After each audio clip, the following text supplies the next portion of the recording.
Hello everyone, I'm going to talk about the coping strategies of dealing with emotional trauma, okay?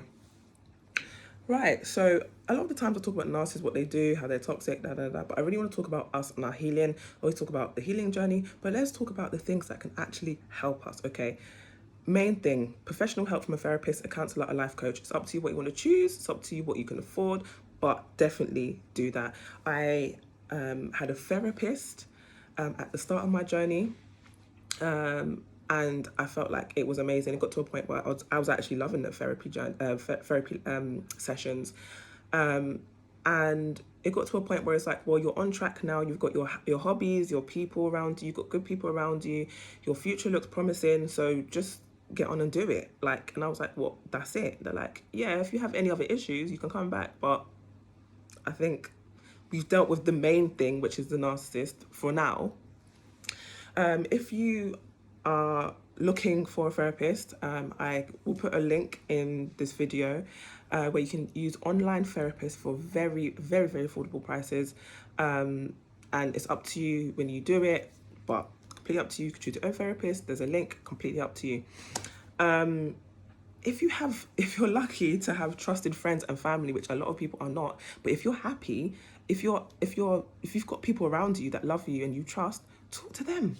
It's free. It's free rather than, talking to a therapist. I still recommend you talk to a therapist though, so you can go a bit deeper and open up, because you can't really tell all your business like that, can you?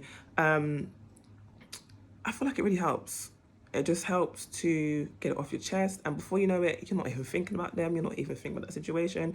You're talking about spas and girls' nights and what wine she's bringing around. And before you know it, you're laughing, having a blast, tapping into your inner child with your girls or with your guys. So I feel like it's really, really important that just to talk to your friends and family and just get that situation out your head, out your mind, out.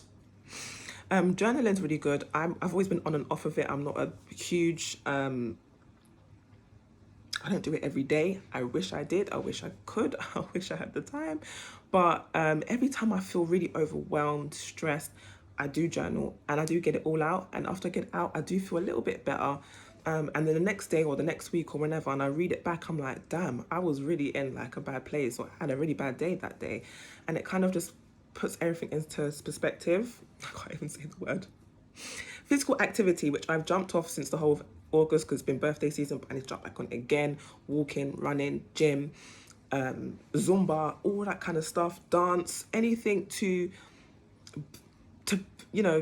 burn energy, to release those endorphins. Definitely, like, whatever it is for you, do it. I know everyone says this and it's just like, man, but trust me, a good amount of sleep, good amount of diet,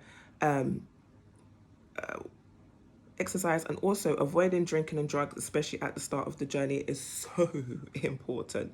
I'm telling you, it's a I know you hear it all the time, but just try it for a week, do a challenge, get creative.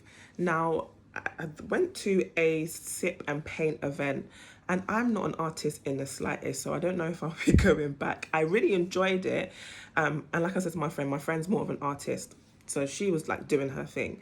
But for me, I said to her, look, I'm just gonna drink and start flicking paint, because it was just all a mess for me. But something that I do like to do is use adult colouring books. I don't have one on me now. I should have shown you. But I do have adult colouring books. I'll put the link in the description as well. You can get them anywhere, Amazon. But the one that I've actually created has self-affirmations like I am beautiful, I am strong. So you can colour that in as well as the pictures itself. I feel like that's good for me personally. I'm not really an artistic person, but colouring just really helps me not so much stop thinking, but think about the next move, the next stroke, the next colour I'm going to use. So I feel like that's really good to kind of take my mind off that. Also, joining a support group. Okay, I really want to start one, but it's just, I feel like I'm more fearful in my mind than I should be. I just don't want these narcs infiltrating and taking the mic and taking over. Hence why I haven't done one. I really want to do a WhatsApp one. I really want to do, there's so many things I want to do, but I don't want to talk about it, because once I talk about it, I end up not doing it. But there's lots of things I want to do to help you guys so we can come together and be one-on-one, because it helps. Okay, especially people that have gone through exactly the same thing you have, because sometimes your friends and your family have not gone through that, don't know what you're talking about, so it's kind of hard to get them to understand. Another thing, just have self-compassion for yourself. Like, I know you've gone through this, I know you've probably done some things that you're not proud of, I know you've probably allowed them to do stuff to you that you're not proud of, they probably